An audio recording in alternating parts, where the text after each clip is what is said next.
Bom, vou começar desde o princípio. Aos 3 anos, nós recebemos um bombardeio pesado dos comunistas na Hungria. E nós estávamos em um bunker antiaéreo, as bombas estavam chovendo em cima do bunker. E quando nós saímos, o meu pai era médico e estava em um hospital que era alvo dos comunistas. E aí quando nós saímos, eu estava com 3 anos, estávamos todos vivos, meu irmão, eu, a minha mãe e ele. E quando vimos esse desastre que tinha lá, de gente morta, inclusive animais mortos, então aí alguma coisa cristalizou dentro de mim. Eu senti isso. Eu percebia a gravidade da situação e isso me doía no corpo. Eu lembro que doía o corpo inteiro de ver tanto desastre, tanta morte.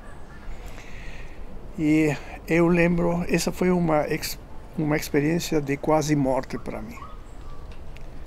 A partir de aí, cristalizou dentro de mim um sentimento de que, puxa, tanta gente perdeu a vida e eu estou vivo com 3 anos. Então, alguma razão para isso tem que ter. E essa razão é a que me deixa sem perder um segundo sequer da vida para não fazer aquilo que eu vim para fazer.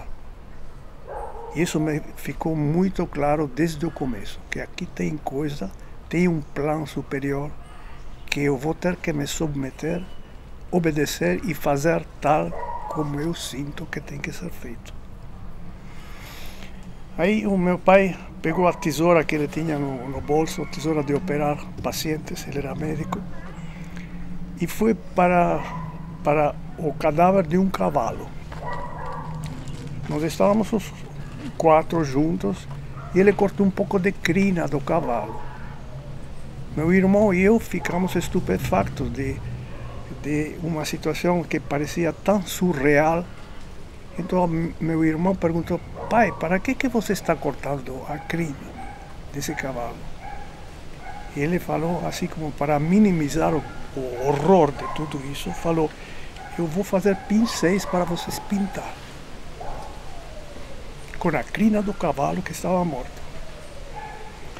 Quase como para tirar a gravidade da situação e deixar as crianças de 3 e 4 anos sem um trauma maior. Aí nós saímos para a Alemanha, ficamos 3 anos, e isso me marcou naturalmente muito, que somente compreendo hoje o que ele fez e por que ele fez. Agora que eu virei pai também, e sei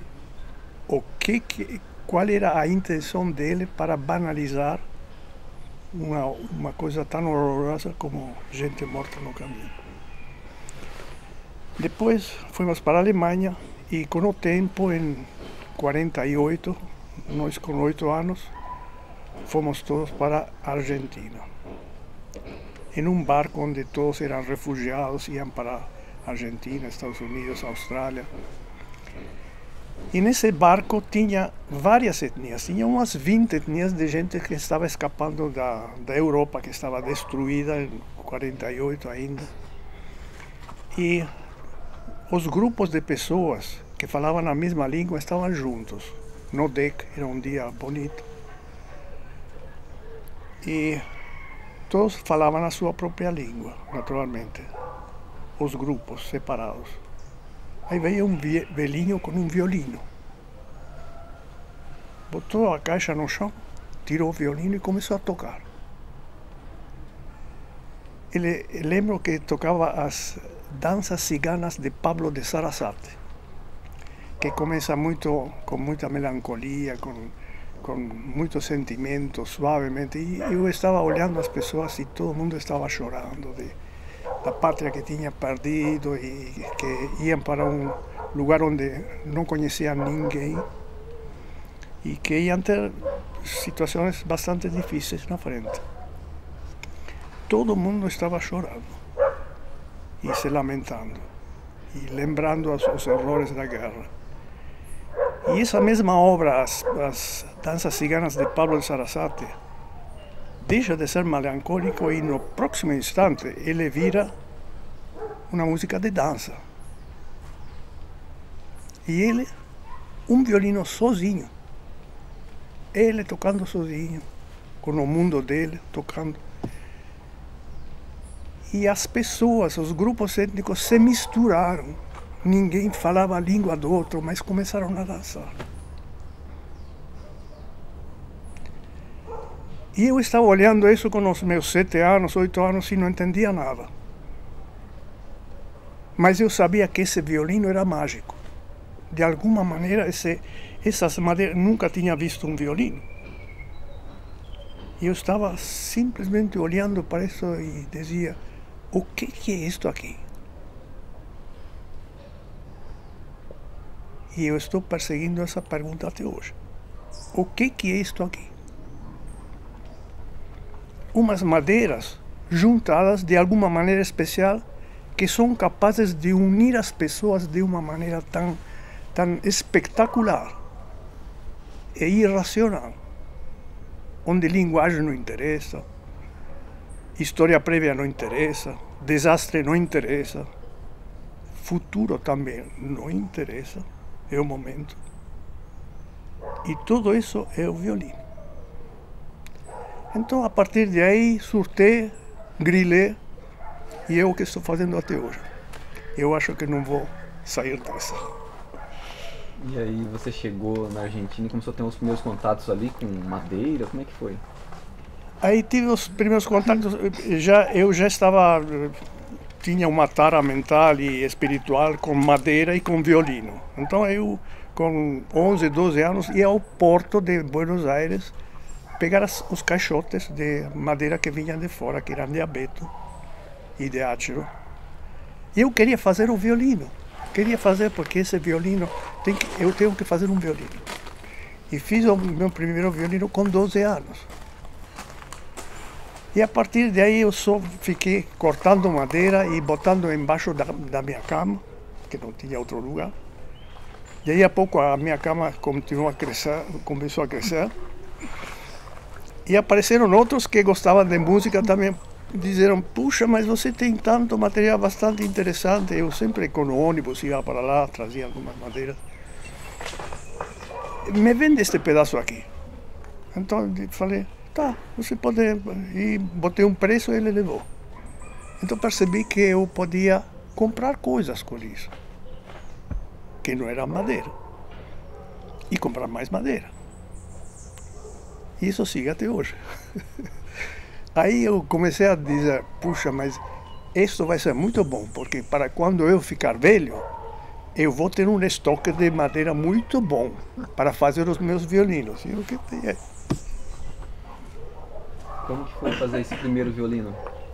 Com goiva, comprei uma goiva, copiei de revistas, tinha uma pessoa que fazia violinos perto de mim. Eu estava sempre no ateliê dele, me explicando as coisas. Então eu tive apoio de gente muito boa, com muito carinho, que me ensinou a fazer o instrumento. E a partir daí, foi a direção da minha vida. E veio para o Brasil? Depois eu fiz engenharia civil, mas engenharia civil eu fiz, na realidade, com a intenção de saber quais são as forças que aparecem no corpo do violino, porque o meu tema era o violino. Qual é o equilíbrio de forças estáticas, como ele se mantém, como ele reage para as forças das cordas, por que ele vibra. E fiz engenharia civil lá, depois fui para a Alemanha, fiz um doutorado na engenharia acústica para ver como ele funciona dinamicamente, mas o tema era sempre o violino. Engenharia civil para a estática e o doutorado para a dinâmica do instrumento, que é bem complexa. É muito complexa, mas era o que me interessava. E então, acabei em 72 o doutorado, voltei para a Argentina. De aí a pouco apareci aqui no Brasil, chamado pela Giannini, para dar um apoio para eles. E a partir daí eu me independizei deles e trouxe todo o meu arsenal de madeiras da Argentina. A Giannini pagou a despesa do transporte todo. Na Giannini o senhor trabalhava como consultor? Como consultor, sim. Em 57 eu vim para o Brasil, também eu tinha 17 anos, vim para o Brasil para ver a construção de Brasília, que era um tempo que me interessava arquitetonicamente.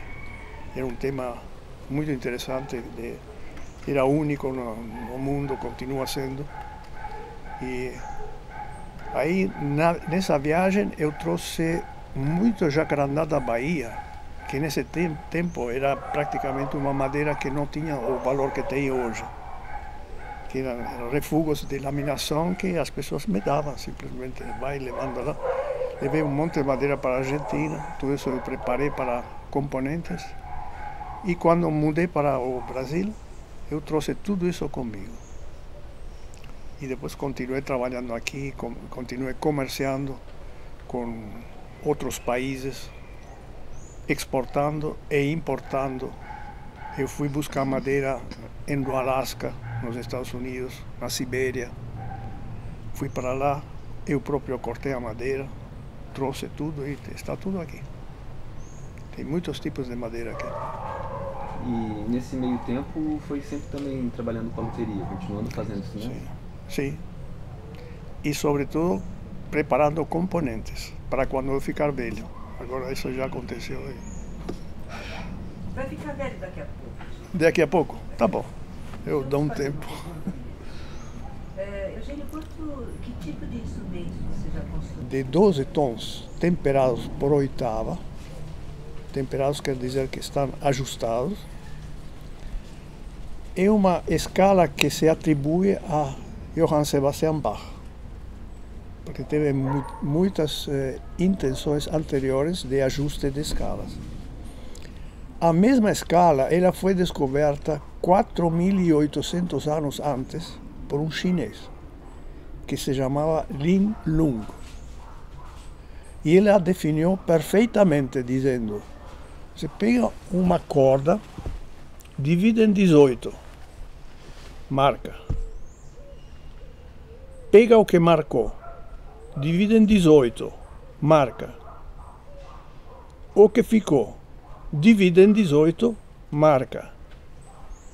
É a separação dos trastes do nosso violão hoje. Em escala de 12 tons temperados por oitava. Exatamente aquela que o Johann Sebastian Bach diz que descobriu. É o ajuste logarítmico entre o número 1 e o número 2, 1 e 2 é a oitava, em 12 partes iguais. Se você pega um gráfico logarítmico entre 1 e 2 e divide em 12 partes iguais, na escala logarítmica, você tem exatamente a partição da escala de 12 tons temperados. É o que o chinês descobriu faz 4.800 anos. Você chegou a fazer instrumentos de cordas desviadas? Sim, muitos. Violões de fundo duplo, violões com corneta exponencial. Muitos instrumentos experimentais. Tem também um instrumento que é o violão quântico, porque eu estou estudando a escala quântica. A escala quântica não é de 12 tons temperados. A quantidade de tons que ele tem por oitava depende da pessoa que vai utilizar, da sensibilidade racional e emocional dele. Emocional no sentido de ele poder sentir os primeiros números primos. A escala quântica tem muito a ver com os números primos. Com os números primos.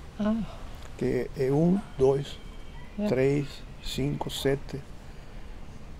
E depende, cada pessoa tem um limite primo dele, que são todos os números primos menores a um determinado, que ele é capaz de sentir. Sentir quer dizer, olhar para a figura, dizer, isto é um triângulo, sem contar quantos são, quantos bicos ele tem.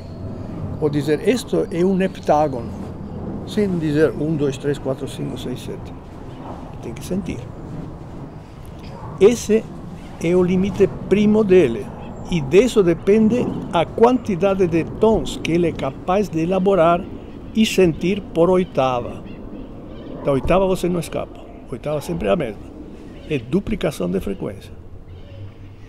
Então, a escala quântica é a única escala que tem proporções puras entre as suas frequências. E o quê? Proporções puras Puras e... entre as suas frequências. Entre as frequências da escala. E os intervalos puros são os que interessam. Se você diz, por exemplo, 3 para 2 é a quinta. Uma frequência que tem 3 ondas completas, enquanto a outra tem 2 ondas completas, é a quinta. Só que a escala temperada não é exata. Não são 3 para 2, é 3 e alguma coisa. 4 para 3 é a quarta. 4 de uma frequência e 3 da outra. É a quarta, pura.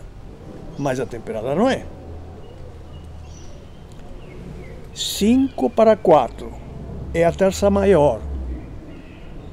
Só que a temperada não é. 6 para 5 é a terça menor. Só que a temperada não é. É mais ou menos isso.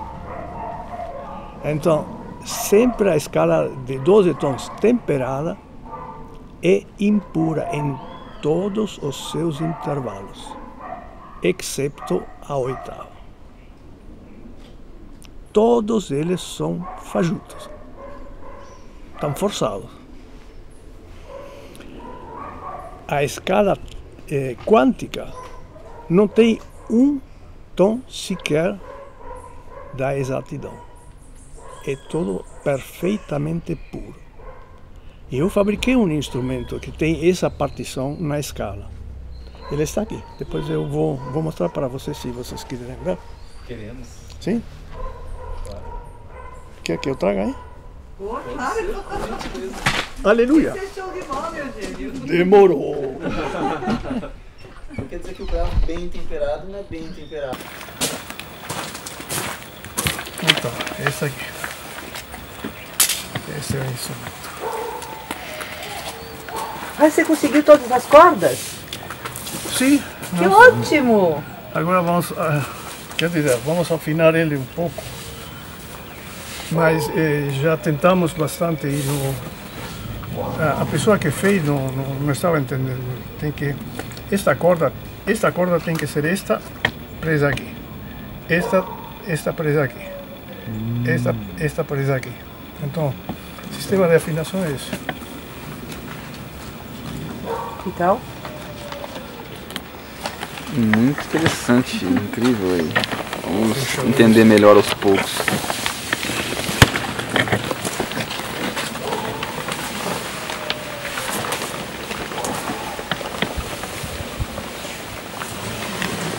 Se a gente deixar ele viradinho assim, essa parte pra lá. Isso.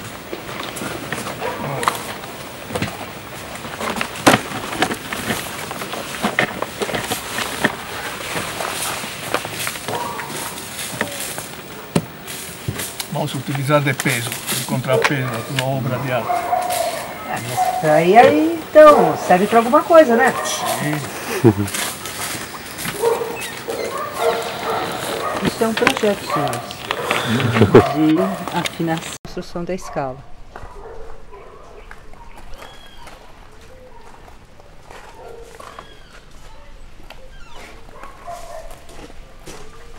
Este é o sistema de quântico, esta é a escala, ¿ve? É esta mesma escala com os valores colocados aqui. Não tem nada. Estas são as cordas com as afinações em escala logarítmica.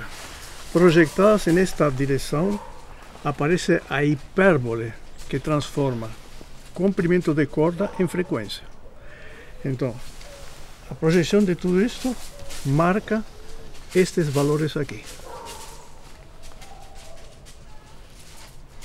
E isto projetado aqui dá a primeira oitava. Então, a partir de aqui, com a projeção sobre a hipérbole, dá os valores das frequências que, ampliadas aqui, em cima da escala, dão a posição dos trastes. Agora é o seguinte. Estas proporções que tem aqui. Vocês veem que todas as proporções que aparecem aqui são números inteiros. Números? Números inteiros. Inteiro. Não tem vírgula e alguma coisa irracional que nunca acaba. Não tem nada disso. É puro. Absolutamente puro. Por exemplo, 4/3 entre este ponto e este. 4/3 é a quarta. Pura. 8/5. 8/5 é esta aqui. É a sétima pura. 6/5 é a terça maior pura. 4/3, a quarta pura. 3/2, quinta pura. 5/3, este é o tritônus, também é puro. 9/8, tom inteiro puro. Todos 8/7, sétima pura. Todos estes valores são puros. Ele não tem nenhum intervalo que não seja puro.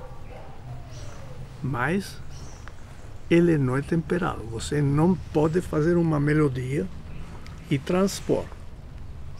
O que pode fazer na escala de 12 tons temperado. Você pode ir para cima, para baixo, a melodia não muda. Mas aqui, isso você não pode fazer aqui. Mas as proporções que você tem entre todos e qualquer tom desta escala é pura. Acabou a história. E não tem outra. Não tem outra fora disto.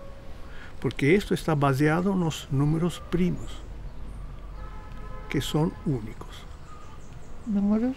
Números primos, Primos, tá? que são únicos. E isso é o que comanda a música. E é o que comanda a beleza também. Porque este sistema está feito aqui para a música. Música é uma expressão em uma só dimensão, que é o tempo. Mas você tem beleza em outras dimensões também. Em 2 dimensões, o quadro.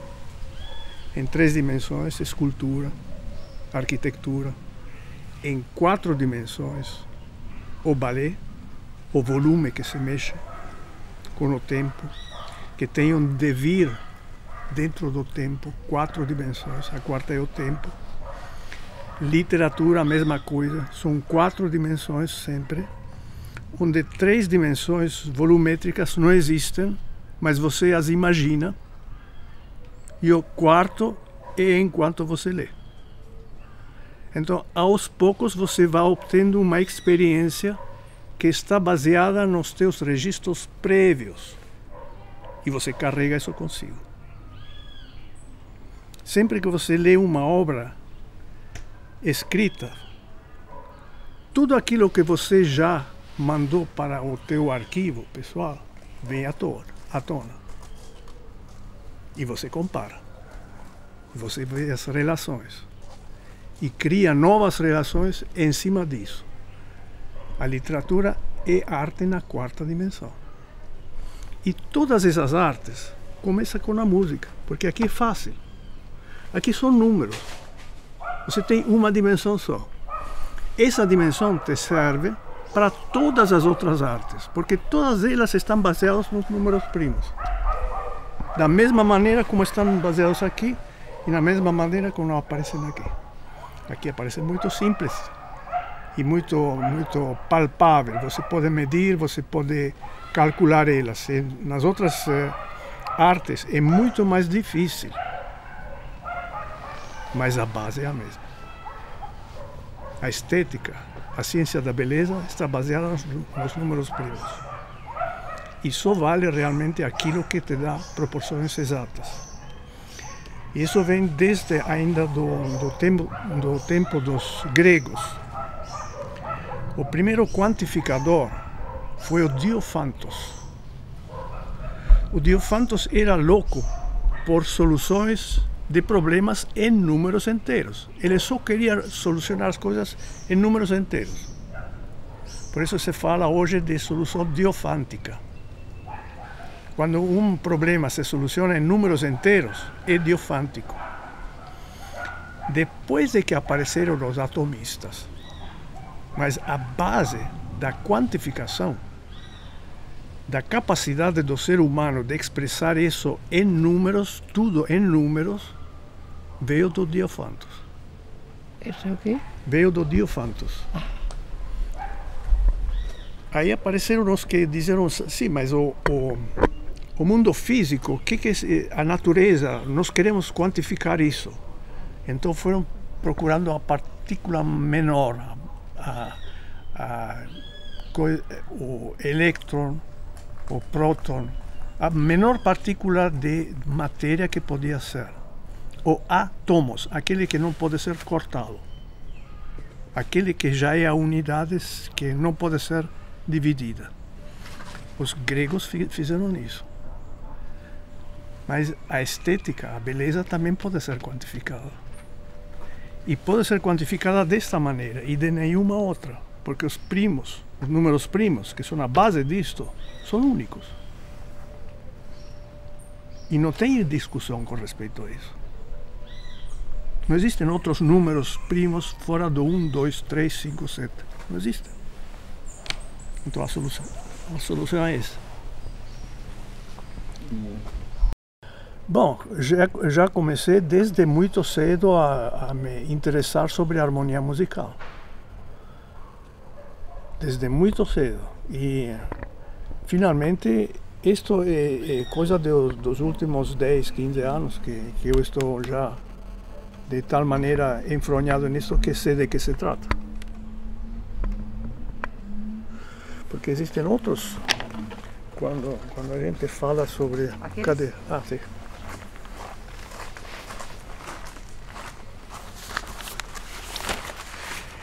Que para analisar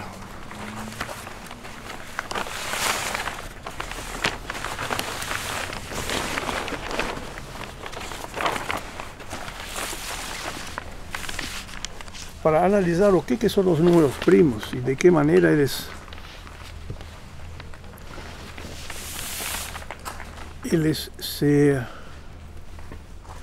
se organizam. Temos aqui, nesta linha, para fazer isso, eu tive que entrar em um sistema de contagem diferente que aquele que nós estamos utilizando. Nós temos sistemas de contagem romano, com signos, decimal, quando apareceu o zero. Então tínhamos a coluna vazia nas somas, que só foi trazida da Índia pelos árabes para o mundo ocidental nesse momento, em 1200, pelo Al-Khwarizmi. E aí apareceu o zero, apareceu o sistema decimal, que é o que mais se utiliza hoje. E apareceu o sistema babilônico, que são já muito antes disso, que são partições, frações de 60 e de 64. Soma de frações em base a esses números. Mas para o sistema estético, nós temos que inventar um outro sistema de contagem, que se baseia nos números primos. Porque eles são os que comandam as relações. O que nos interessa em harmonia musical? Nos interessa, este número está relacionado com este outro número, de que maneira? Cadê a relação? Se nós expressamos isso em sistema decimal, é muito complicado. Em sistema binário, pior ainda. Ninguém calcula com 010101. Não é possível. Nós temos que fazer o factoriado dos números. E esse sistema de contagem eu denominei sistema genômico de contagem. Porque cada número, qualquer que seja, tem um genoma, que são os fatores primos dele.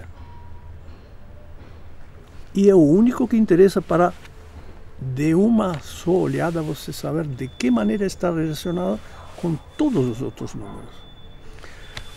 Porque se você expressa um número no seu genoma, que são os genes dele, os números primos que formam ele, e que você, para obter o número, você tem que multiplicar esses fatores entre si, e obtém, não é aditivo, é multiplicativo. Então você sabe quais são as raízes, quais são os genes desse número. E esse número está relacionado com todos os outros números que têm um gene igual ao dele, que divide os dois. Está relacionado, é a mesma família. Então, opa, aqui já gostei. Já tem um fio direto entre esses dois números. E o que eu fiz? Eu coloquei nesta linha aqui os números 1, 2, 3, 4, 5, 6, 7 até morrer. Unidades. E dividi em oitavas. Entre 1 e 2 tem uma oitava, que é uma duplicação, primeira duplicação. Entre 2 e 4 tem a outra oitava, que é uma outra duplicação. Entre 4 e 8, a terceira duplicação. 8 e 16, a quarta duplicação. 16 para 32, a quinta duplicação. E aparecem todos estes números. E assim, sempre por oitavas. Entre linhas vermelhas sempre tem uma oitava. E todos os números que estão entre meio. Aqui coloquei os fatores primos de cada um deles. 2, 3, 5, 7, 11 e 13. Por que até 13? Porque mais do que 13 o ser humano não sente. Não interessa. Ele não sente nada. É muito complicado para ele. E já 13 são poucos os que sentem. Os que têm esse limite primo. Então aqui vocês vão ver. Cada número destes tem alguns pontos aqui onde são os fatores primos deles. Este é o genoma de cada um desses números. Por exemplo, aqui nós estamos no número 20. 20 tem fator primo 2 e 5. Porque 2 vezes 5 é 10, vezes 2 é 20. Então, 2 e 5 dividem ele perfeitamente. Próximo número, 21. Os fatores primos dele são 3 e 7. 3 por 7 é 21. 22. 2 e 11. 24. 2 e 3. 2 por 3, 6. Por 2, 12. Por 2, 24. Então, estes são os genomas deles. E todos os que têm um genoma, no genoma algum número primo superior a 13, eu nem considerei. Porque o ser humano não sente. Para que eu vou perder tempo com isso? Tirei fora. Aqui estão considerados os limites primos das pessoas. Estas linhas horizontais brancas dividem as pessoas que têm limite primo 2. Só sabem de 1 e de 2. Só aparecem os 2. Pessoas com limite primo 3. Aparece o 2, o 3, 2 e 3. E 1, sim, naturalmente. Então, todas as pessoas que têm o limite primo 3 têm tantos tons por oitava quantos pontos pretos aparecem aqui.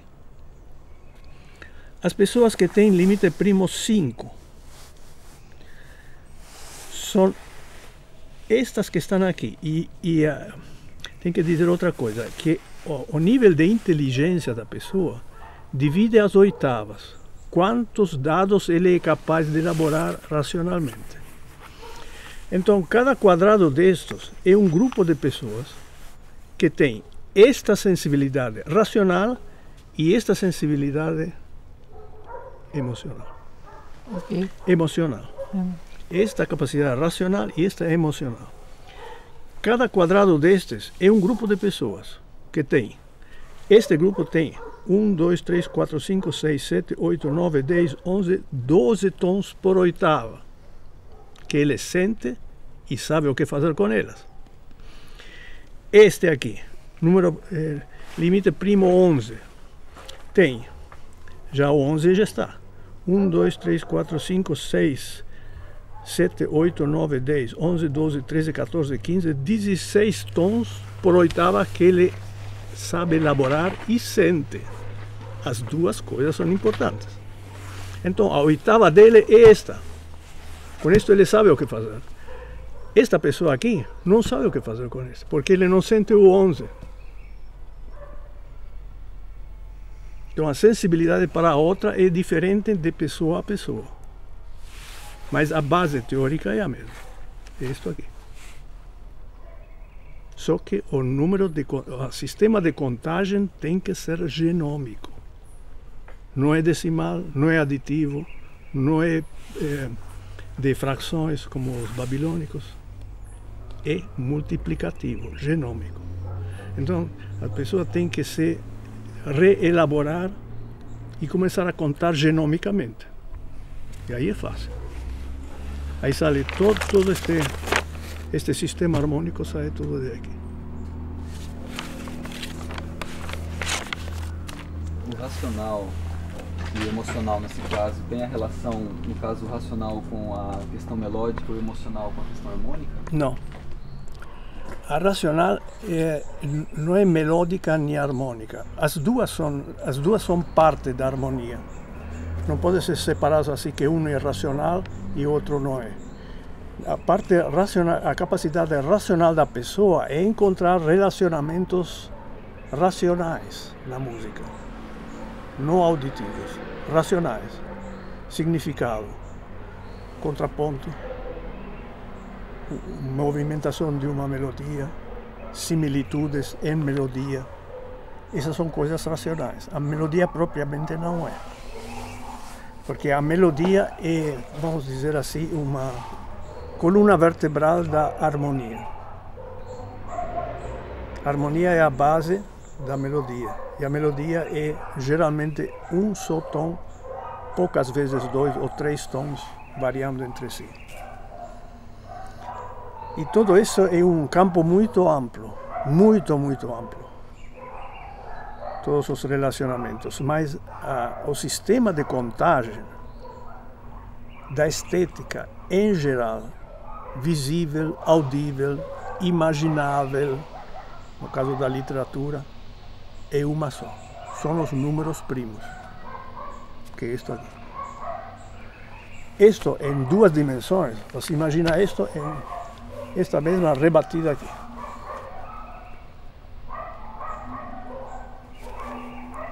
Aparece um volume, com os pontos. Mais uma vez, rebatida aqui. Perdão, aí aparece um plano. Aparece depois um volume. E tudo isto aqui, em uma sucessão temporal, é a quarta dimensão. Mas são sempre os mesmos números, sempre o mesmo sistema de contagem. Porque em beleza, você não mede. Ok. Em beleza, É.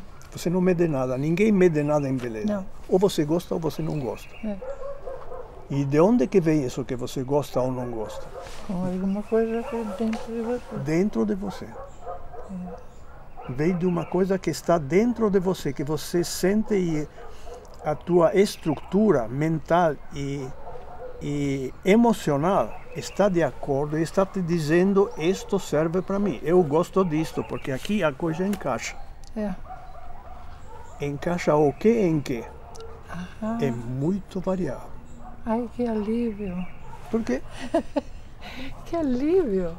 Porque tantas vezes na minha vida que eu encontrava essa situação de alguma coisa, eu digo, isso está certo junto com aquele.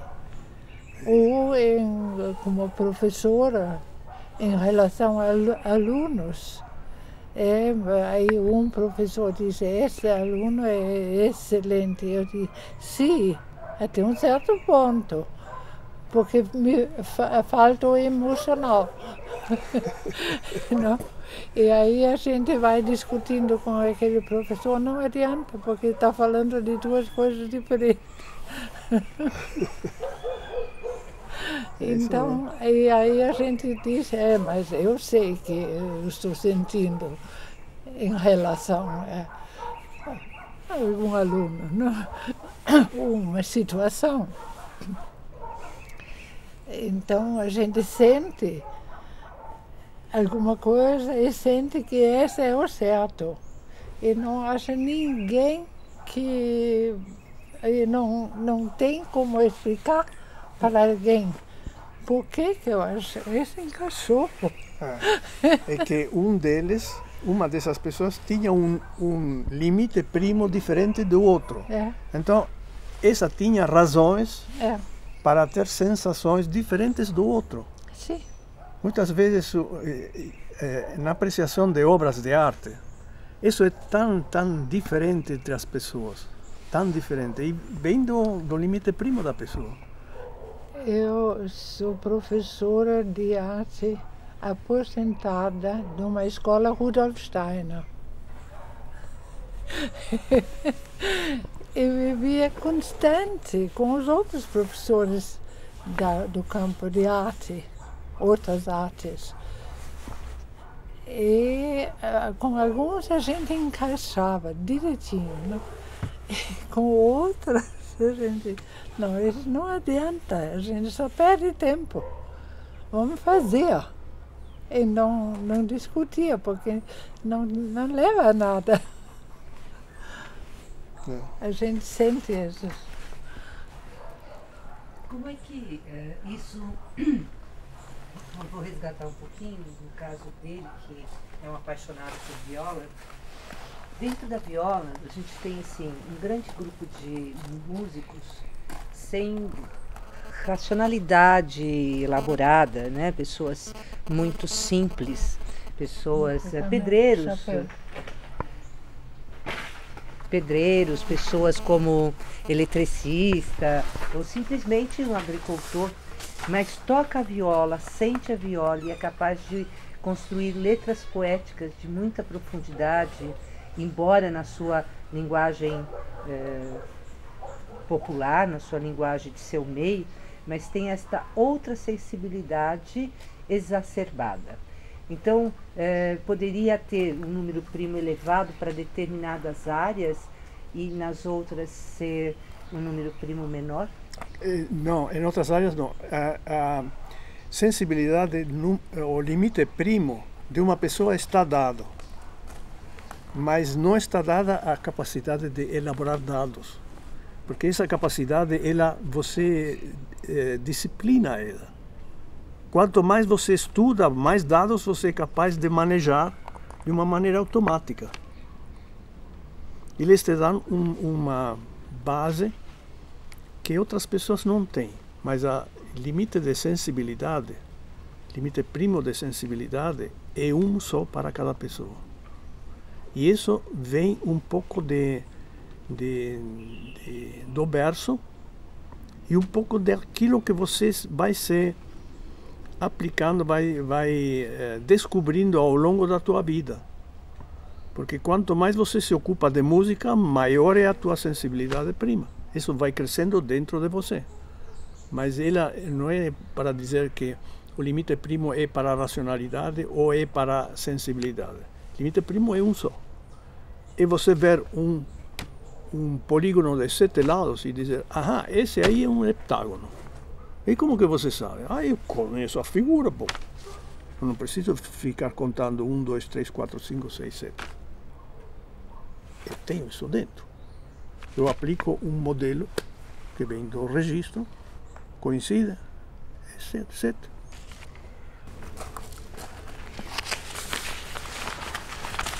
Vamos primeiro pegar este aqui.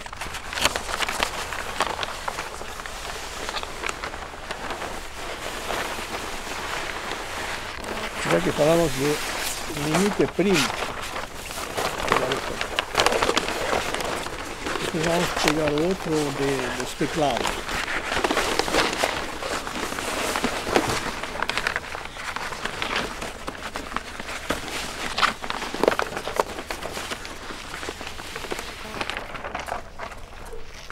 Este gráfico é o crescimento da sensibilidade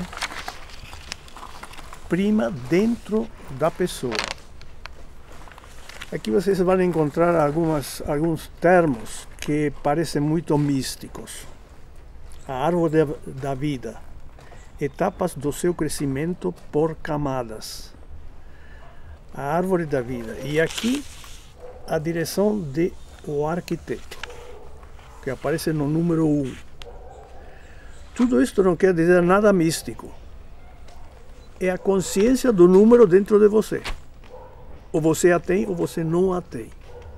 E quem botou isso dentro dele? É evidente que foi ele. O culpado é ele. Só que isto aparece dentro de você no momento em que você se conscientiza do número.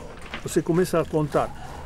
1, 2, 3, opa, eu tenho tantos dedos, eu posso fazer a ligação biunívoca entre o número dos meus dedos e aquilo que eu estou vendo aí.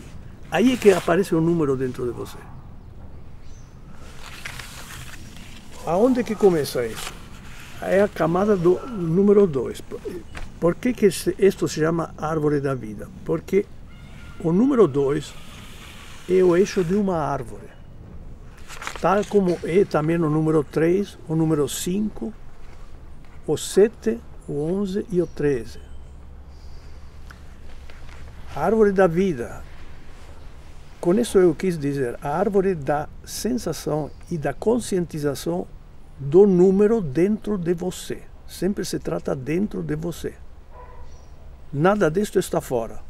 Isto é só um pretexto, um subterfúgio para poder colocar esses pontinhos aqui, que são os que eu preciso para mostrar. Então, o eixo da árvore é aquele que recebe os galhos que vão crescendo dentro dele. As camadas são as camadas, tal como o crescimento de uma árvore. Ele cresce por camadas. A árvore sempre é um câmbio que faz floema para fora, que vira cortiça, e durame para dentro, que vira o durame. Esse é o crescimento, e a partir de aí saem os galhos. E os galhos, o que são? Os galhos dele que aparecem no centro, na medula da árvore, são os números que o 2 divide, o 3 divide, o 5 divide, e assim por diante. Então, cada árvore, este é para o limite primo 2. Limite primo 2 só sabe de 1 e de 2, não sabe de mais nada. O limite 3 sabe de 1, de 2 e de 3. Nenhuma outra coisa. 5 ele ignora, não interessa. Mas esses 3 números vão gerando, por multiplicação entre eles, aparece o 3 aqui multiplicado por 2, o 3 novamente por 2, aparecem os números e aparecem nas camadas exteriores, aparecem os produtos daqueles que não saíram da medula. Porque o crescimento da árvore, quando é maior, os galhos saem de uma camada superior. Mesma coisa aqui também. poucos são os que chegam até a medula. Somente os que são produto do número primo correspondente. Mas quanto mais cresce a árvore, mais tem galhos que pertencem a ele. Por exemplo, 5 vezes 3 por 2 é tudo isso aqui. Aparecem todos estes números.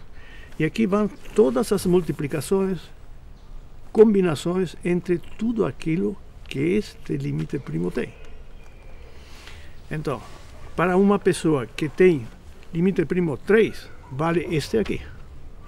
E todos os anteriores, que estão contidos aqui, mas não valem estes aqui. Então, todos os números que aparecem aqui são parte do limite primo 3, com toda a sua extraordinária complexidade. Porque o fruto desta árvore é este aqui. E aqui aparecem todos os que pertencem a ele. Por exemplo, aqui não tem nenhum. Aqui já tem todos estes, 2 e 3. Aqui 2, 3 e 5. Estas são as sementes desse fruto. E estas sementes desse fruto são parte do sistema de todas aquelas pessoas que têm o limite primo 3, que sentem até o 3. Os que sentem até o 5, cada vez mais complexos. Mas mais do que isso não tem. Porque o ser humano não está feito para isso. Pelo menos por agora. Então, tudo isto interessa em arte. Nada que está fora disto não interessa para o arte, já é complexo demais. Isto em uma dimensão. Imagina em 2, em 3 e em 4 dimensões. Tudo que você tem ao teu dispor para você exercitar e criar beleza exata, não fajuta, sem 12 tons temperados para cima e para baixo. Não vale. Não vale. Puro. Tem que ser puro.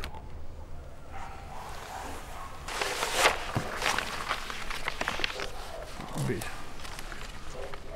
Todas as teclas brancas, esta aqui sempre é uma oitava. Esta é uma oitava. É a mesma coisa aqui.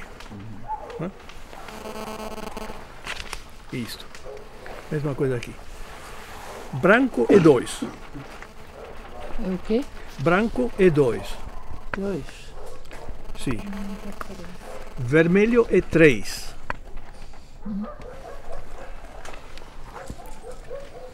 Vermelho é 3.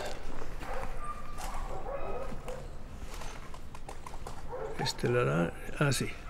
Vermelho é 3. Amarelo é 5.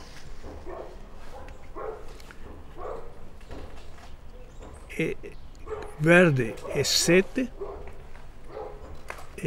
11. E lilás, ou roxo aqui, é 13. E aqui estão os formandos de cada tecla. Tem aqui uma partição dos fatores primos deles. Por exemplo, o 7, não, este aqui é o 9. O 9 tem 2 fatores 3. O 12 tem os fatores 2 e 3. 15 tem o fator 3 e 5. 14 tem fator 2 e 7. 13 tem somente o fator 13. É primo. Então, quando você tem este teclado, você olha a borda dele. Com que tons esta tecla aqui está relacionada? Com todos aqueles que tem ou 5 ou 3. Então, você pode tocar este junto com este junto com este junto com este, mas não pode tocar este junto com esses 3. Porque não tem nada a ver, eles não coincidem nunca. Então, está solucionado. E você vai mais para lá. Este é com este aqui. Estes são os diferentes teclados, né? Para pessoas que têm mais ou menos dados por oitava. As cores são sempre as mesmas. Mas este tem 1, 2, 3, 4, 5, 6, 7, 8 tons por oitava. Pouco. Este tem 1, 2, 3, 4, 5, 6, 7, 8, 9, 10, 11 por oitava. Este tem mais e este tem mais. O esquema sempre é o mesmo. Aparecer a borda do teclado, você sabe com que tons este, por exemplo, o 22 está relacionado. Ele está relacionado com todos aqueles que têm uma parte branca. E uma parte azul, que é só ele. De uma olhada, você pode decidir qual é a harmonia que você é capaz de fazer isso sem errar uma. Sem errar. Aqui também é a mesma coisa. O 55 está ligado a todos os que são azuis. O que tem um tom azul. E todos os que são amarelos. Que tem aqui, aqui, aqui, aqui. Todos estes você pode tocar junto com eles. Por quê? Porque tem divisor comum.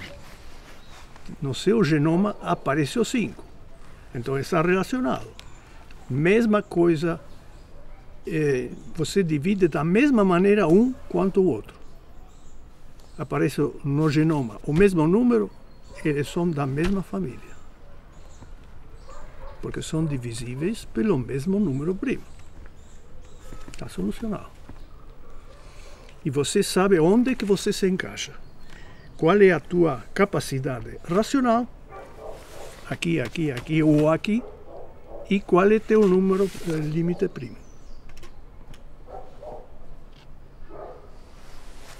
Se o teu limite primo é 7, então este não te serve, porque ele já aparece com um 11 e com um 13. Então você deixa estas duas teclas fora e o resto te serve.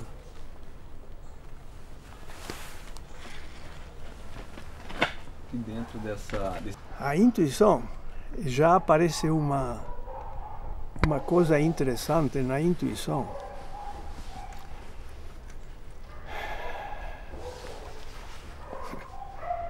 A intuição é algo que você pressente, mas não sabe, que você elaborou muito pouco.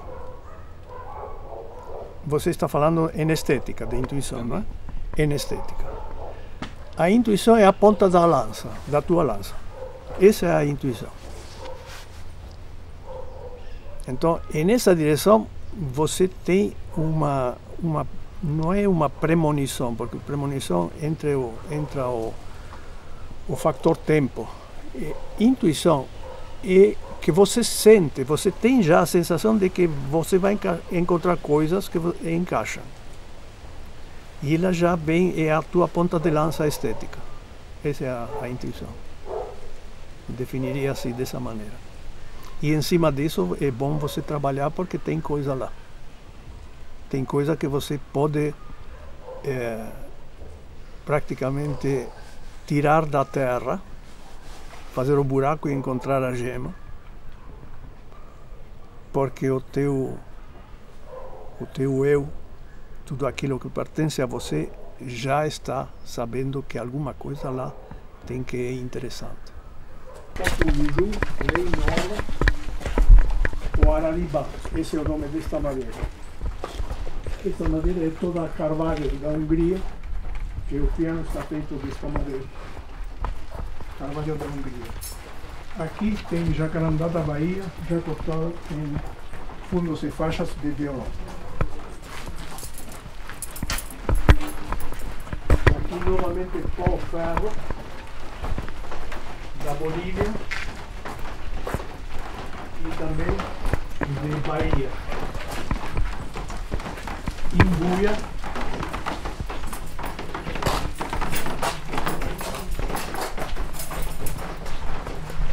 Aqui tem grumichal.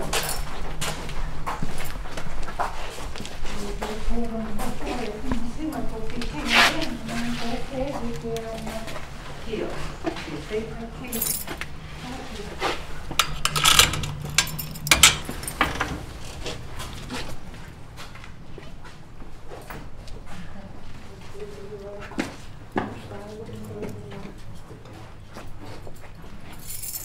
Estes son los teclados dos pianos.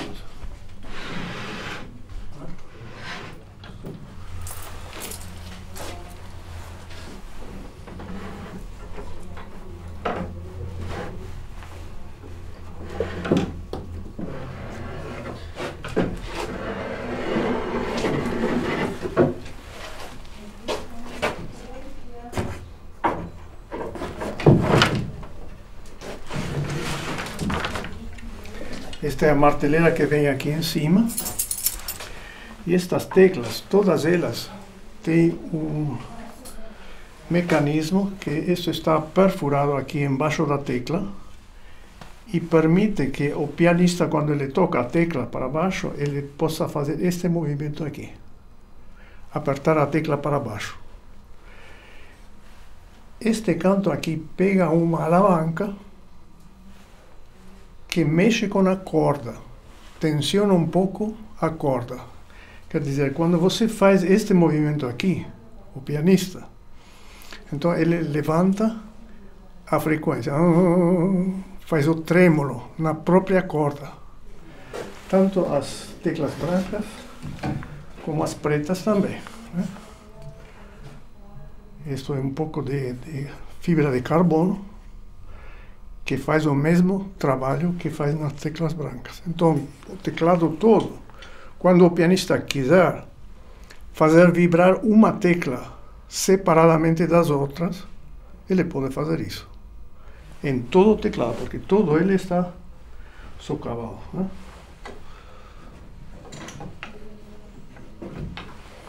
Todas as teclas têm o mesmo trabalho. Aqui. Todas elas. É um mecanismo de relojoaria. É muito delicado.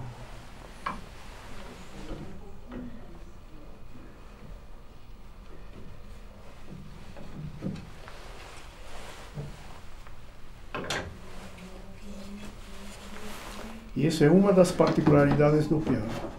Outra particularidade do piano é que agora eu vou mostrar para vocês. Ele não é só um instrumento de corda, ele é um instrumento de sopro, porque ele amplifica o som com uma corneta de amplificação, mesma coisa que um trompete, uma corneta de qualquer tipo. Ele tem, a tábua harmônica dele está unida a uma cavidade muito pequena, onde o ar está confinado, mesma coisa que na boca de um trompete. E ele ativa esse ar confinado com a vibração da sua tábua harmônica. E isso vai se amplificando com uma corneta que está plegada sobre si mesma, que tem 8 metros de comprimento, porque para amplificar o som mais baixo se precisam 8 metros de corneta. Eu vou mostrar para vocês como é que isso funciona. Eugênio, só essa salinha específica aqui, por que ela é diferenciada? Ela é fechada porque ele tem um desumidificador para tirar a umidade do ar de partes de instrumentos. Os instrumentos vão se fabricando aqui, estica, se mexe, mas quando você cola ele com a borda, você ancora ele e impede todo tipo de movimento. Se você faz isso com a madeira molhada, no momento que esse instrumento vai para um lugar seco, ele racha. Por quê? Porque ele tenta de encolher e não tem por onde estar ancorado. Então é interessante você armar o instrumento em um lugar seco, mais seco que o normal. Então, por essa razão, esta área está climatizada nesse sentido, com pouca umidade. Esse é de viola? Esse é de viola. Este é um fundo de viola. Você fabrica viola também? O meu filho Roberto fabrica. Ele faz.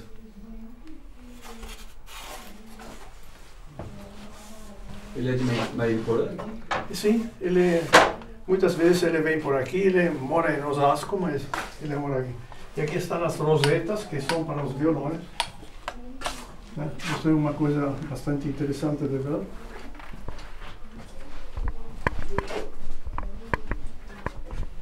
Este é o trabalho de um artesão espanhol na Argentina. Ele fabrica estas rosetas, que são depois colocadas nos instrumentos. Estes são reengrossos internos de violão que o meu filho fez.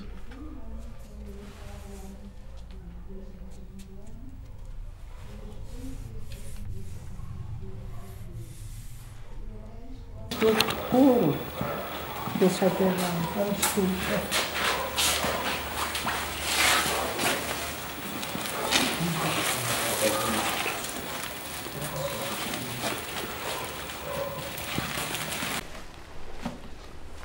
Então, este é o instrumento.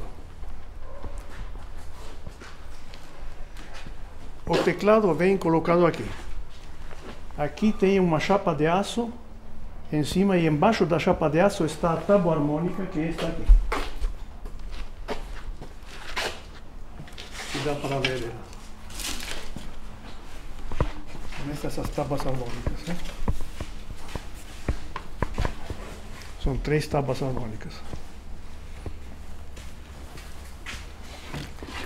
Então, esta cavidade, vocês têm que imaginar que esta cavidade fecha um vão muito pequeno. Entre isto e a tábua harmônica tem muito pouco ar. Está confinado aqui. Portanto, este ar se comporta como se ele fosse muito duro. É como esta, eu chamo ela de placa bigorna, porque é a bigorna onde você malha o ferro. Entre esta placa, que é muito rígida, e a tábua harmônica, se estabelece o som, com uma intensidade enorme, mas com pouca projeção, porque está fechado, está confinado. Então, quando vem por aqui, o som, ele dá a volta por aqui por dentro. A diferença é o que se chama o coeficiente de fricção interna, o fator de amortecimento da vibração. Cada material, quando você vibra ele tem a capacidade de continuar vibrando ou de transformar essa energia vibratória em calor, por causa da fricção entre suas próprias moléculas. Se isso acontece, ele não soa, porque ele imediatamente ele transforma em calor e deixa de soar. Isso é fricção interna alta, alta fricção interna. Quando não acontece isso, senão que a madeira vibra e continua vibrando por um bom tempo, o sustém da madeira, então ele não transforma rapidamente a energia em calor.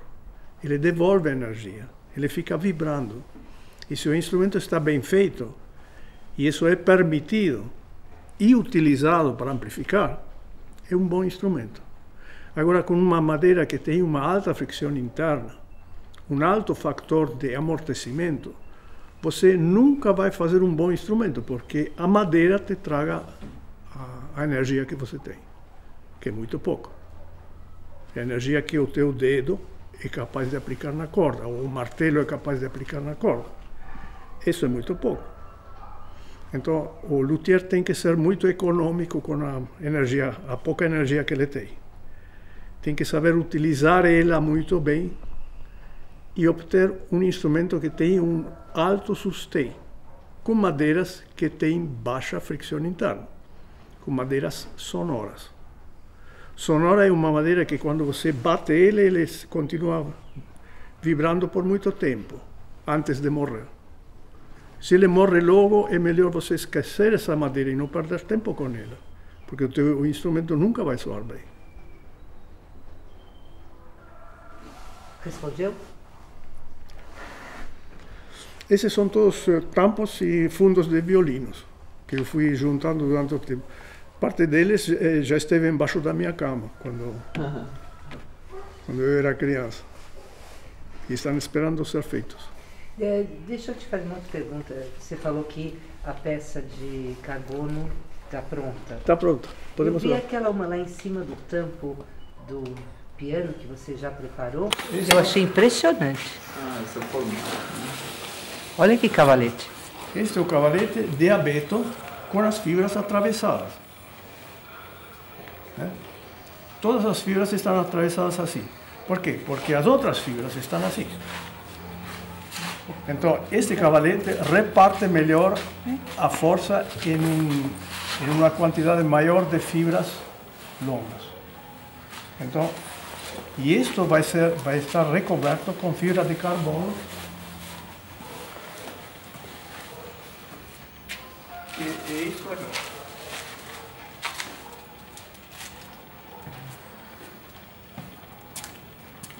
Esta é a fibra de carbono. Né?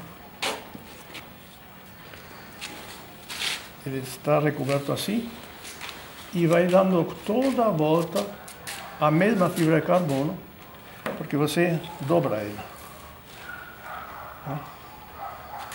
Pode fazer curvas. Está curvado. Porque aqui, a meu ver, tá tudo espalhado, vamos dizer assim. Sim. Como é que você chega a essa conclusão com a pessoa de qual madeira ela vai levar? É que vocês ainda não estiveram aqui. Estes são para fundos e faixas de violino. Está localizado em um lugar só. As tábuas harmônicas de piano, de violão, viola, cavaquinho e jumbo estão todas localizadas em outro lugar que vocês ainda não viram. Mas isso está ordenado que de tal maneira que eles só têm que vir e diz o instrumento, qual é o instrumento, vai na prateleira tal. E como que ele escolhe a madeira que vai levar? Como é que ele escolhe? Aí é que vem a grande pergunta. Os espanhóis vêm aqui, pegam o avião de manhã, passam o dia inteiro aqui e levam 1 ou 2 jogos de Jacaranda da Bahia, porque escolhem todos eles. Ficam batendo nele, escutam. Este sim, não, este não.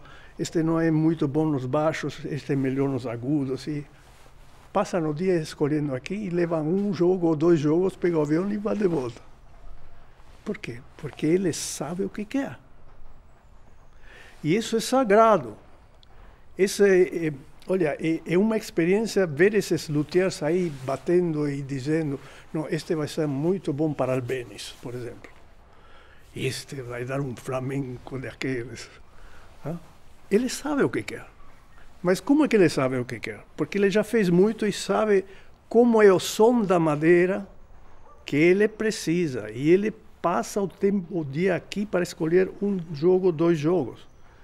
Pega o avião, volta para lá, porque quer aquele instrumento. E para mim isso é uma experiência muito grande e uma satisfação enorme. De que realmente, porque para isso que eu fiz. Para isso que eu fiz. E para a escola é uma grande experiência que você está ensinando e divulgando essa arte, ensinando todos esses luthiers, né, Eugênio? Como é que você se sente ensinando os luthiers lá da escola a fazer desenvolver essa sensibilidade, esse contato, essa intimidade com as madeiras? Veja, esse é justamente o grande prêmio da vida. Porque parece que eu trabalhei. E quase é como uma compulsão de fazer. Porque eu tenho que passar isso. Daqui a pouco não vou estar mais aí. E aí? Então, tem que passar isso para frente e outros vão ter que passar isso para frente também. Quando eu ensino para a turma como é que tem que bater num tampo para poder individualizar os agudos, separar dos médios e dos graves, segundo aquilo que ele quer no instrumento. Você quer um instrumento muito brilhante, então fica atento aos agudos. Então, você tem que criar um filtro dentro do teu ouvido.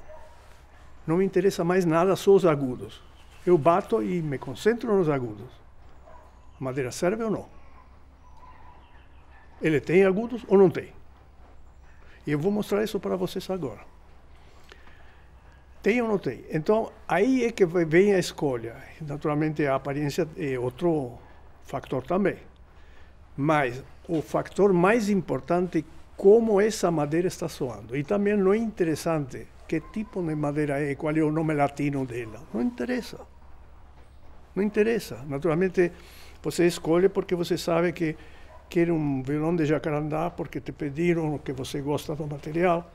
Então, vai ser essa madeira. Mas dentro dessa madeira é um mundo enorme de escolhas que você tem. Você bate elas todas, escuta, filtra. Que é o que você quer, que você gosta. E aí, essa vem a escolha. Aí é que vem a escolha. Você gosta de fazer isso para os meninos, né? Se eu gosto, é muito mais que o que eu gosto. Para mim é um prêmio poder fazer. É um prêmio poder fazer, porque, como eu te digo, é uma compulsão. A gente tem que passar isso para frente. É justo que assim seja. Porque eu recebi muito presente na minha vida a possibilidade de ter podido estudar, de poder ter ido viajar, de poder ter escolhido e trazido essas madeiras, comprado, por causa de que vendi madeira, tinha dinheiro para comprar containers inteiros de madeira, de Alasca, de Sibéria, de todas partes. Tudo isso é um prêmio. Isso não é comum, não é normal. Isso não acontece assim, simplesmente. É a mesma coisa que o bombardeio na Hungria. Quando eu saí daí com 3 anos, eu sabia que alguma coisa estava para vir e que eu tinha que cumprir. Eu sabia disso. Está cumprido, gente, está cumprido. Então, tem que ser assim. Bem, vou mostrar os cavaletes para vocês.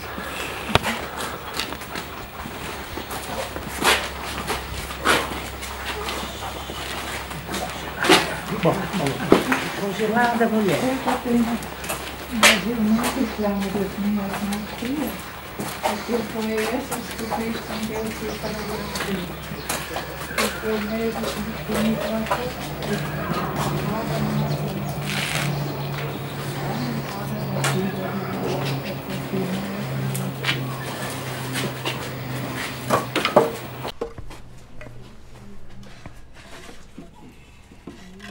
Bom, aqui estão as prateleiras,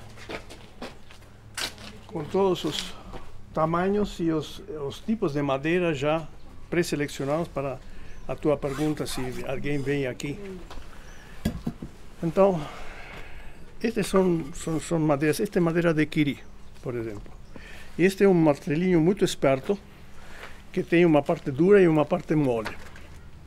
A parte dura excita mais os agudos, e a parte mole mais os graves.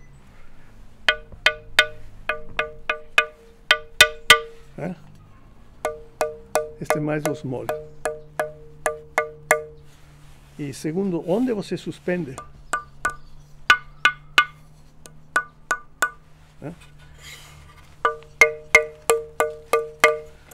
esta é madeira de quiri. Esta é madeira de cedro do Líbano que vem do Alasca. Este é excelente para agudos, por exemplo. Coisa que o outro não é. Os médios são muito bons também.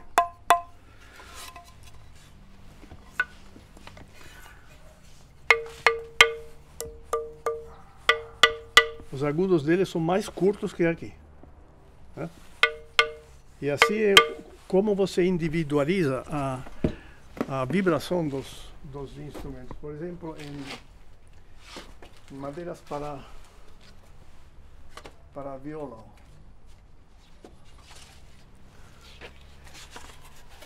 Esta é uma tábua de abeto alemão. Você toma ele nestes pontos que são pontos nodais e bate ele para os agudos é aqui. Para os graves é assim. E para os baixos você excita mais. Você excita todos eles em todas essas modalidades, mas você excita muito mais os baixos assim, os médios assim, e os agudos assim. Aí é que você divide a capacidade dele para esses 3 rangos. Muito mais do que isso é só com aparelhos de medição que você pode fazer. Mas isto o luthier pode fazer. E ele com isso pode dimensionar o seu instrumento e fazer ele especialmente para aquilo que ele quer, que é o que nos interessa. E isto eu passo para todo mundo, porque isso é o primeiro momento. Isso tecnicamente se chama, quando você bate ele assim, é a função de green. A função de green é o som que ele tem com um delta Dirac. Delta Dirac é uma pancada de intensidade unitária instantânea. É o que o martelo faz. O martelo te dá uma pancada instantânea em um ponto determinado. E o que aparece é a função de green. Aparece a função de green multiplicado em produto de convolução com o que a corda te dá a resposta do instrumento definitiva. E o luthier tem isso intuitivamente. Nós falamos sobre intuição, você próprio perguntou o que é a intuição. A intuição é o luthier bater a madeira e dizer o instrumento vai soar assim. Essa é a intuição. Ele não sabe. Ele saberia se medisse, mas ele não mede. O instrumento que ele tem para começar a vislumbrar o que o instrumento é a sua intuição. Ele bate, escuta, este vai dar tal ou qual instrumento. É o que eu quero ou não? Então eu procuro outra coisa. Até achar, vai passar. Às vezes passa o dia inteiro, se leva um jogo, porque é isso que ele quer. E essa é a função de todo este arsenal de madeira, é justamente servir para cada luthier aquilo que ele quer, que é diferente para cada luthier e diferente para cada instrumentista também. Então aqui está à disposição. Tem uma procura de luthiers de viola caipira aqui? Sim, sim. Muitos vêm aqui. Muitos. E passam o dia inteiro também, escolhendo madeiras. Mas poucos deles têm... eu tenho que explicar bastante sobre esse assunto de agudos, médios e graves. Porque todos eles têm isso intuitivamente, mas como é que ele filtra essa informação? Isso não todo mundo tem. Então, isso é uma disciplina que o luthier tem que adquirir. Mas tem que saber o que ele está procurando. Então, se eu já separo para ele agudos, médios e graves, já é uma grande coisa. No momento em que ele tem o filtro para essas 3 gamas de frequências, é um passo decisivo. Porque a partir de aí ele pode construir em base a isso. Você podia mostrar para o nosso apaixonado em viola aqui um tampo bonito de viola? Sim, com prazer.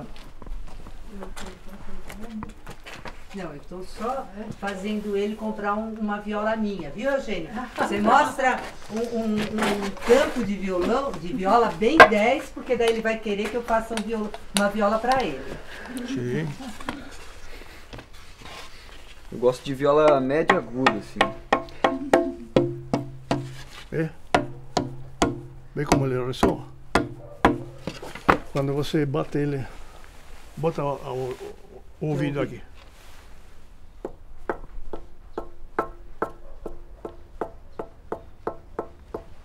Esse é o som, é a função de green, aquilo que você ouviu. Se você quer individualizar ele, o baixo é assim. O meio é assim. E o agudo é este.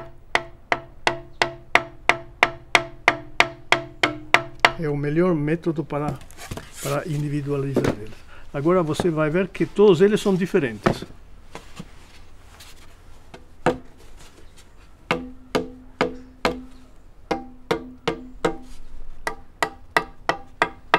Nos agudos e nos médios é fantástico. Nos baixos não é grande coisa.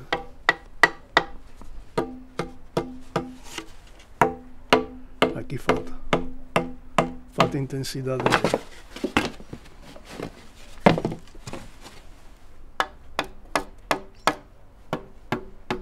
Os médios não são grande coisa. Os baixos são muito bons.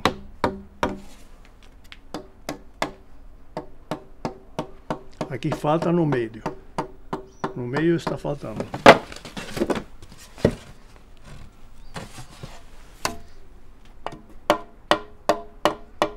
Excelente no agudo.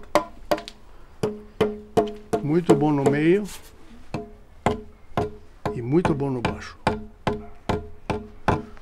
São 4 tampos completamente diferentes. Completamente diferentes. Vão dar instrumentos diferentes. Porque mais ou menos 80% do efeito de um instrumento de corda que não tem alma é o tampo. É a parte mais ativa. O resto só é um coadjuvante daquilo que o tampo é. No violino é diferente, porque as duas, o tampo e fundo, estão vibrando conectados através da alma. Então é um sistema muito mais complexo. Essa alma, ela se considera que não modifica o comprimento. Ele modifica um pouco, mas se considera que não modifica, que estão unidos. É um sistema vibratório acoplado. Violão não é. Ele está unido pelas bordas. Um pouco. Mas não tem alma. Então, é muito mais importante o tampo em todo instrumento. No violino, o fundo também é parte ativa no efeito final. E o leque harmônico? O leque harmônico,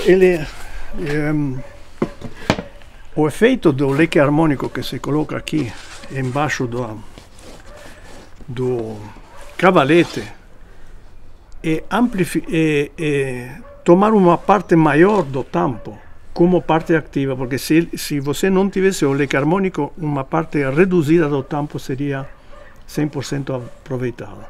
Com o leque harmônico você aproveita muito mais da superfície do tampo como parte ativa. Então isso é o que determina o leque harmônico.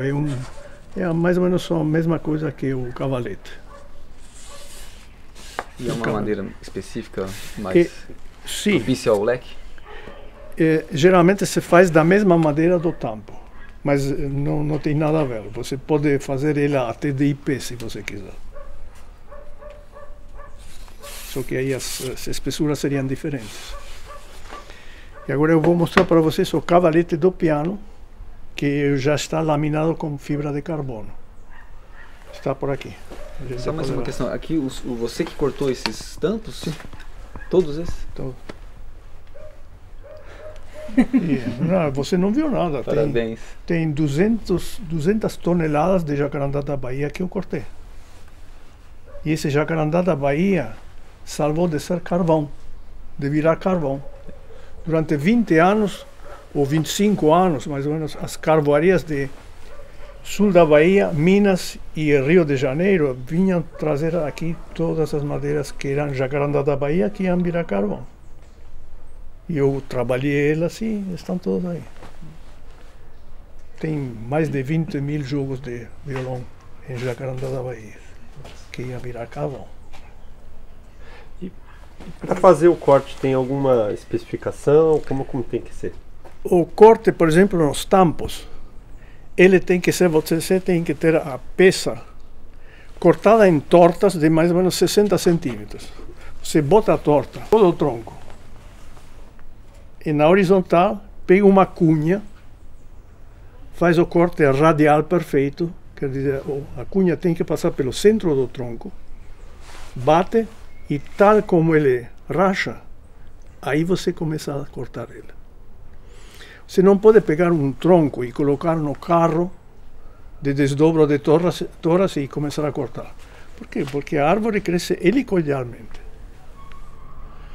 E como ele cresce helicoidalmente, qualquer corte ao longo do eixo da árvore corta fibras. Você não escapa disso. Então, você tem que cortar ele curtinho, botar ele em pé, no chão, botar a cunha, bater, e você vai ver que ele não racha numa reta, racha numa helicoide, uma superfície de hélice. Que depois essa superfície de hélice, helicoide, que não é paralela a si própria, você aplana na desempenadeira e começa a cortar ao tampo com essa inclinação. Você perde muita madeira. Mas a madeira que você obtém, a tábua harmônica que você tem, é a mesma fibra que começa aqui e acaba aqui. Que é o que você quer. Fibra longa. Quando você compra papel, você divide o papel em fibra longa ou fibra curta. Fibra curta, você rasga facilmente. Fibra longa, você não rasga facilmente. Papel para embalagem é tanto melhor quanto mais longa é a fibra dele. Madeira para instrumento musical, se não é de fibra longa, ela não soa, porque você cortou a fibra. Você tem fibras desse tamanho, pequeno, porque estão todas inclinadas aqui. A menos que você rache ele antes de cortar. Você rachou ele, aplanou essa superfície, começou a cortar e a fibra é uma só. Aí ele soa. Caso contrário, ele não soa. Na cultura popular existem alguns acessórios assim, né, para ajudar na qualidade do som do instrumento. Na viola caipira, por exemplo, eles colocam um guizo de cascavel. O que o senhor acha disso daí? Nada especial. Realmente nada especial. Nada especial. Não tem... É muito mais folclórico outra coisa. Porque o guizo de cascavel não vibra junto. Ele pode fazer algum barulhinho aí meio estranho, mas isso não tem base nenhuma. Acusticamente não tem base. Comentaram de repente a sílica ajudar a secar a madeira. É um artifício, a sílica gel. A gel silícica é uma substância que é ávida de água. Mas ávida de água é a mesma coisa que você colocar em câmara seca. Ávida de água, enquanto a sílica gel está ávida de água. Aí você tira ele, ferve ele ou esquenta ele, faz evaporar, coloca de volta. Não tem muito sentido isso. O que sim tem sentido é você não armar o instrumento com a madeira molhada, porque aí ela racha garantido. Levou a um ambiente que tem pouca umidade ou você exporta um instrumento onde tem calefacção, em um país que tem calefacção, garantido, ele racha, não tem por onde. Ele tenta de encolher, mas ele está ancorado nas bordas. Encolhe para onde? Não encolhe. Quer dizer, ele encolhe, mas se abre a si próprio. Ele se desgarra. Separa nas fibras. Aparece uma grieta de 1, 2, 3 milímetros nele. Embaixo tem o leque harmônico, que é para reforçar o tampo. As cordas puxam o cavalete a partir deste ponto superior. O que ele tenta de fazer? Tenta de fazer isto.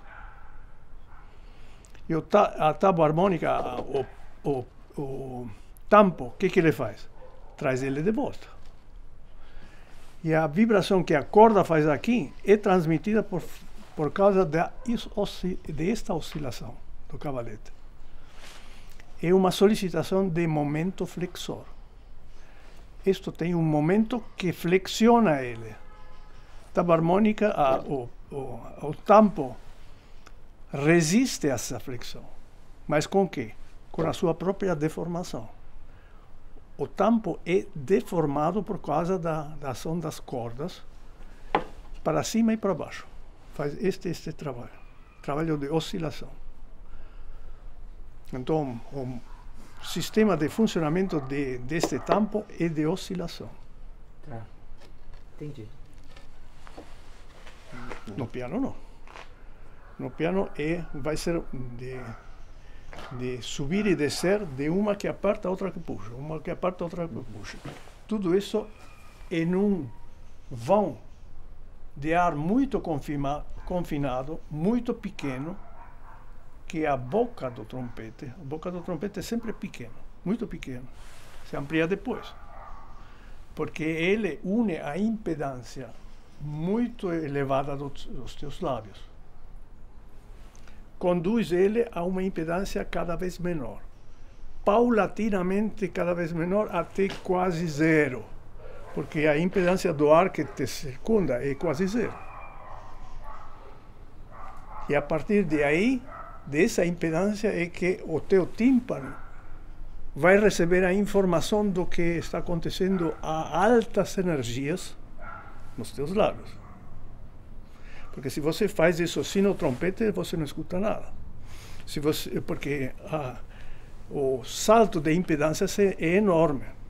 Mesma coisa que se você coloca uma corda entre dois pontos fixos e pulsa ela, você não escuta nada, porque a impedância da corda é muito elevada. Ela não é capaz de transmitir energia ao ar circundante. Você precisa para isso o quê? Uma caixa fechada. Aqui, onde o ar está confinado, é mais duro. Ele transmite energia para essa caixa fechada que está com uma abertura, e através dessa abertura você já está muito mais próximo da impedância do ar circundante. E esse ar circundante, esse sim você escuta, porque o teu ouvido está conectado a ele. Aí passa direto. E você escuta.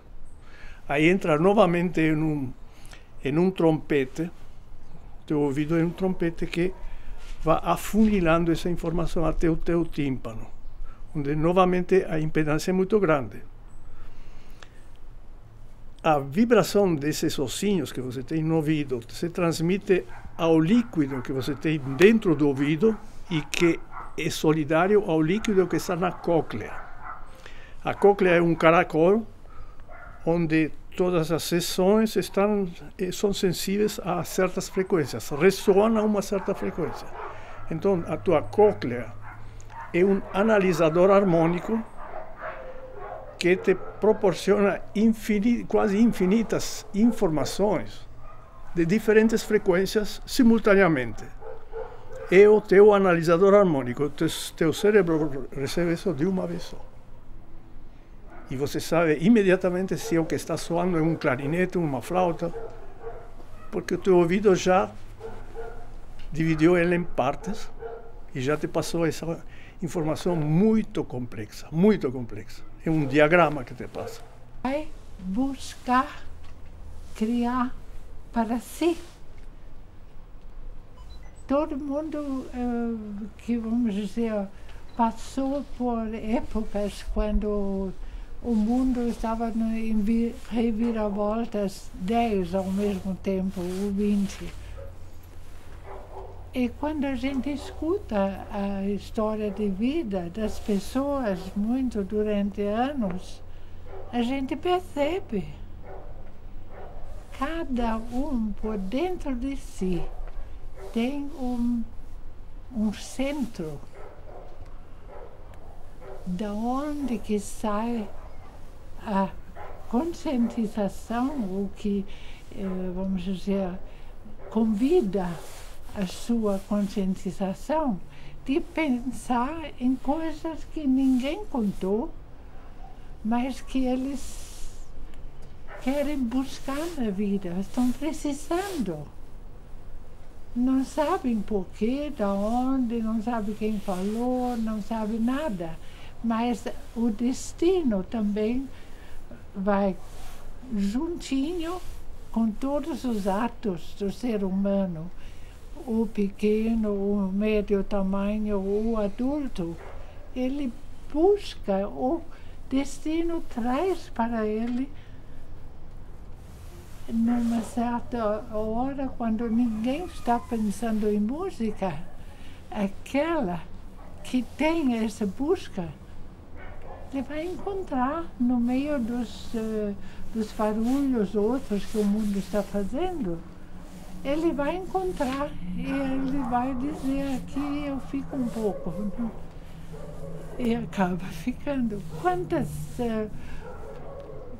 Quantos livros e histórias não foram publicados nos anos depois da guerra. Porque no meio da guerra e bombas caindo, é tudo um absurdo que ninguém tinha possibilidade nem de sair e nem de interpretar. E acaba segurando a mão de alguém que não sabiam quem era, mas que foi levando eles até o lugar onde que aquilo que a pessoa estava precisando surgiu, porque lá estava. Mas não sabia, ele não estava indo para lá por causa disso. O destino o levou.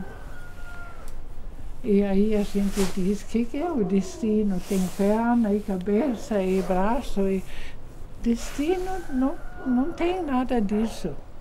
Mas vem em forma de outras pessoas que observam, mesmo em época de guerra, todo mundo começa a conversar, não?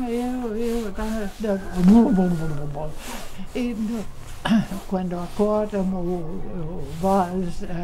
a poeira desce, aí estão vendo mais uma pessoa lá junto, começam a conversar, porque ser humano se sente bem quando vê outro ser humano depois de um susto muito grande. Então conversa, aí acontece. Do ponto de vista da física, o que seria a música? O que é a música? A música é uma manifestação estética em uma dimensão só. Isso eu friso sempre e é muito importante. Você está trabalhando com uma só dimensão. É por isso que você pode analisar a música também. E pode fazer esse estudo de estética a partir da música. Para todas as artes, para todos os tipos de beleza, inclusive as mais complexas também. Desde o ponto de vista físico, a música é uma sucessão de ar comprimido e distendido. Uma onda que viaja a uma velocidade de 330 metros por segundo e que é capaz de te levar informação. Quando ela começa a ser ordenada, ela se converte em música. Se é desordenada, é caos, cacofonia, indisciplina. Mas quando você é capaz de ordenar ela de uma maneira racionalmente correta, ela pode se transformar em beleza. E você reconhece essa beleza no momento em que você diz: eu gosto disso. Tem a ver comigo. E você não calcula aí, você sente isso. A madeira é um presente que, olha, é uma matéria-prima. Para o luthier é uma matéria-prima. O que é a madeira? Se a gente começa com o DNA da madeira, tem muito pouca diferença entre o DNA da madeira e nós mesmos. Tem muito pouca diferença. E o fato de você poder estar trabalhando uma madeira de uma maneira racional para cobrir os fins que você intenciona, que são muito delicados e muito sutis, muito suaves, muito quase que impalpáveis. Aí você utiliza uma capacidade que te foi dada pelo chefinho de você criar. Porque no começo ele criou muito, mas você cria junto. Se você faz um instrumento a partir de madeiras ou outros materiais também, que vão cobrir as tuas necessidades espirituais, porque em música se trata, você quer expressar alguma coisa com a música, é uma necessidade espiritual. Se você é capaz de fazer isso e colocar um instrumento de madeira ou de outros materiais no universo, que o universo antes de você ter feito isso não tinha, você criou. E ponto final. Esse instrumento está no universo. E quem criou isso foi você. Então, a distância entre o Criador primeiro, aquele de muito tempo atrás, esse que criou as amebas e todos esses bichinhos pequenos, e você que criou um instrumento, é cada vez mais curta. E não tem nada que modifique isso. Você realmente criou. E isso é uma experiência que é inefável. Inefável no sentido de que ele não é expressável. Só aquela pessoa que o fez sabe o que isso significa. E uma pessoa que fez um instrumento nunca mais será a mesma pessoa. Ele surta, fica louco, só pensa naquilo, sonha com isso. Porque o prazer é tão imenso, que é muito mais forte do que qualquer ser humano que eu tinha conhecido. Isso fica com um carimbo em cima dele.